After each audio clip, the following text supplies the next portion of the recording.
안녕하세요, 메슬로입니다. 오늘은 대한민국 축구대표팀의 감독직을 희망한다고 밝힌 인물이자 멀티플레이어로 이름을 날린 네덜란드의 레전드 필립 코쿠의 선수 시절부터 감독 커리어 그리고 전술까지 한번 알아보도록 하겠습니다. 그럼 재밌게 봐주세요. 필립 코쿠는 멀티 능력이 가장 큰 장점인 선수로 현역 시절 골키퍼를 제외한 모든 포지션을 100% 소화할 수 있었습니다. 패스 능력도 준수하여 바르셀로나 시절엔 중원의 핵심으로 뽑히기도 했고 공격적인 재능이 뛰어나 두 자릿수 득점도 꽤나 많이 기록했었는데요. 그리고 리더십은 물론 워크에색도 상당히 좋았다는 평가를 받고 있습니다. 자, 코쿠는 왼쪽 측면 윙어로 커리어를 시작했지만 비텟의 이적 이후서부터 그의 템포 조절 능력을 눈여겨본 코칭 스태프에 의해 중원 지역에 기용되기 시작했습니다. 그런데 중원 지역뿐만 아니라 필요에 따라 다양한 포지션에도 기용되어 준수한 기량을 보여주었고 두각을 나타내기 시작했는데요. 그렇게 1995년 자국의 명문 클럽인 PSV로 이적할 수 있었습니다. 코쿠는 PSV에서의 첫 시즌에 측면과 중원을 오가며 리그에서만 12골을 기록했습니다. 때로는 풀백으로 뛰기도 하며 팀의 컵대 우승에 기여하기도 했죠. 이로 인해 1996년에 들어서 히딩크 감독의 눈에 띄어 네덜란드 대표팀 데뷔에도 성공할 수 있었습니다. 히딩크 감독은 유틸리티성을 중시하는 감독으로 당시 필립 코쿠뿐만 아니라 또 다른 멀티플레이어인 반 프롱크호스트도 적극적으로 기용하여 이들을 상황에 따라 쏠쏠하게 활용했습니다. 특히 코쿠의 경우엔 풀백부터 세컨 스트라이커까지 굉장히 폭넓게 기용했는데요. 실제로 1998년 프랑스 월드컵 우리나라와의 조별리그 2차전에선 베르캄프를 보좌하는 세컨 스트라이커로 출전하여 무려 득점을 터뜨리기도 했습니다. 자, 이렇듯 프랑스 월드컵에서 주가를 높인 코쿠는 여러 빅클럽들로부터 러브콜을 받았습니다. 게다가 자유계약 신분이었기 때문에 그의 인기는 정말 대단했는데요. 그의 행선지는 바로 동양의 감독 바날이 이끄는 바르셀로나였습니다. 코쿠는 이적하자마자 루이스 엘리케, 과르디올라와 탄탄한 중원을 구성했습니다. 과르디올라의 완벽한 공수조율과 볼 배급, 코쿠와 엘리케의 왕성한 활동량과 공격 가담은 서로 엄청난 시너지를 일으켰습니다. 그리고 코쿠는 리그에서만 무려 12골을 터뜨리며 바르셀로나의 리그 우승에 크게 기여했는데요. 그러나 이후에 바르셀로나는 피구의 충격적인 이적과 바날의 아이들이라 불리는 더치 커넥션의 전반적인 기량 저하로 인해 한동안 암흑기에 빠지게 되었습니다.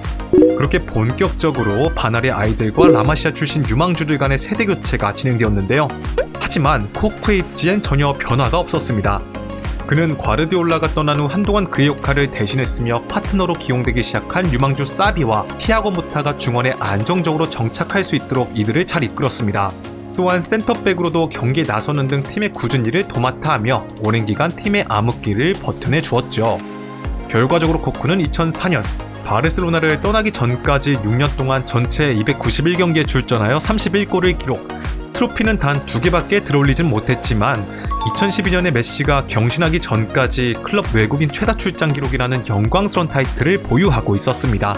자, 어느덧 커리어의 말년을 보내게 된 코쿠는 바르셀로나로부터 재계약을 제시받았으나 조건이 마음에 들지 않아 결국 히딩크 감독이 이끄는 PSV로 복귀했습니다.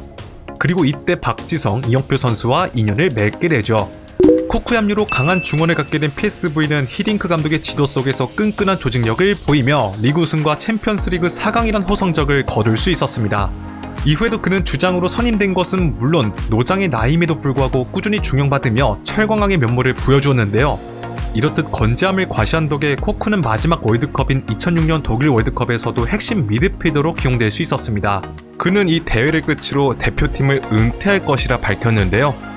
아쉽게도 네덜란드는 16강에서 포르투갈과 훗날 뉘른베르크 전투라고 불릴 정도로 치열한 경기 끝에 패배하고 말았지만 코쿠의 경우 이 대회를 통해 센츄리 클럽 가입이라는 영광스러운 타이틀을 얻을 수 있었습니다. 자, 이후에 그는 나이가 나인 만큼 기량이 눈에 띄게 쇠퇴하기 시작했습니다. 결국 2007년 아랍에미리트의 알자지라에서 1년간 뛴 것을 끝으로 현역 은퇴를 선언하기로 했죠.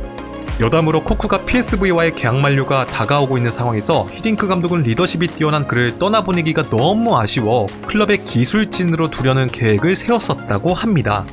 그러나 코쿠가 선수 생활을 지속하길 원했고 결국 PSV에서 커리어를 더 보낸 후 아랍에미리트 무대로 이적하여 커리어를 더 이어나간 것이라고 하는데요.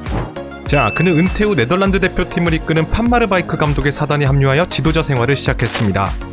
이후엔 PSV로 돌아와 코치 커리어를 이어나갔고 딕 아드보카트 감독이 떠난 2013년부터 본격적으로 PSV의 감독으로 승격할 수 있었는데요. 그는 PSV에서 임시감독직을 수행한 기간을 포함하여 5년간 총 6개의 트로피를 들어올리며 엄청난 성과를 거뒀습니다. 또한 네덜란드 올해 감독에 2번이나 선정되는 쾌거도 이룩했죠. 하지만 PSV를 떠난 후에 감독 커리어는 상당히 아쉽다는 평가를 받고 있습니다. 왜냐하면 그가 맡았던 거의 모든 팀에서 경질을 당했기 때문인데요. 그럼에도 불구하고 코쿠의 지도력에 대한 호평도 분명히 존재합니다. 더비 카운티 시절 구단주의 영입 미지원 속에서 램파드도 실패한 팀의 중원 리빌딩을 이끌어냈다는 점과 여러 악재가 겹친 선수단을 무탈하게 장악했다는 면에서 많은 칭찬을 받았는데요. 자, 그렇다면 코쿠 감독의 전술에 대해서도 한번 알아보고 가봐야 될 것 같습니다. 그는 알크마르와 바르셀로나 시절의 은사 바날 감독이 추구하던 토탈 사커 철학에 많은 영향을 받았습니다. 전방에서부터의 강한 압박과 선수들의 유기적인 포지션 플레이, 점유율 축구가 기반이 되는데요. 우선 그가 선호하는 포메이션은 4-3-3으로 상황에 따라 4-2-3-1도 많이 사용합니다. 기본적으로 한 명의 미드필더가 센터백 사이로 내려와 후방에서의 빌드업을 돕는 라불피아나 전술을 주로 사용하고 있으며 더비 카운티 시절엔 루니가 이 역할을 맡아 후방 빌드업의 핵심과도 같은 역할을 했었습니다. 그렇게 루니가 수비진으로 내려옴에 따라 수비 형태는 3백으로 변화하게 되고 풀백들은 적극적으로 오버래핑을 하는데요. 이들은 라볼피아나의 스루패스를 받거나 중원과의 연계를 통해 볼을 받은 후 크로스와 컷백을 통해 공격수들에게 기회를 지속적으로 만들어주는 형태를 보입니다.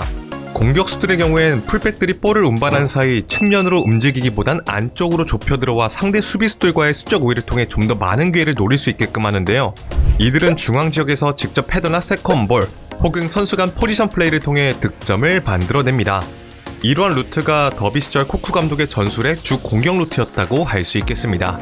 수비 시에는 촘촘한 형태로 내려앉거나 컴팩트한 수비 블록을 형성해 상대팀이 쉽게 피치를 확장하지 못하도록 만들고 적극적인 압박을 통해 볼을 탈취해오는 형태를 취하고 있습니다. 자, 최근 놀랍게도 코쿠가 대한민국 대표팀 감독직에 관심을 드러냈다고 합니다. 하지만 커리어가 하락세를 타고 있는 만큼 팬들은 그를 부정적인 시선으로 보고 있는데요. 그러나 한편으론 PSV 시절과 더비 카운티에서 보여준 여러 수완들에 대해선 호평을 내리고 있고 네덜란드 대표팀의 수석 코치 출신으로서 남아공 월드컵 준우승에 기여하는 등 분명한 경험도 존재하기 때문에 대표팀 운영 면에서는 걱정이 없다는 의견도 내놓고 있습니다. 또한 이영표, 박지성과 같은 한국 선수와 인연도 있어 매력적인 감독 매물이란 평가도 있는데요. 혹시 여러분들의 생각은 어떠신가요?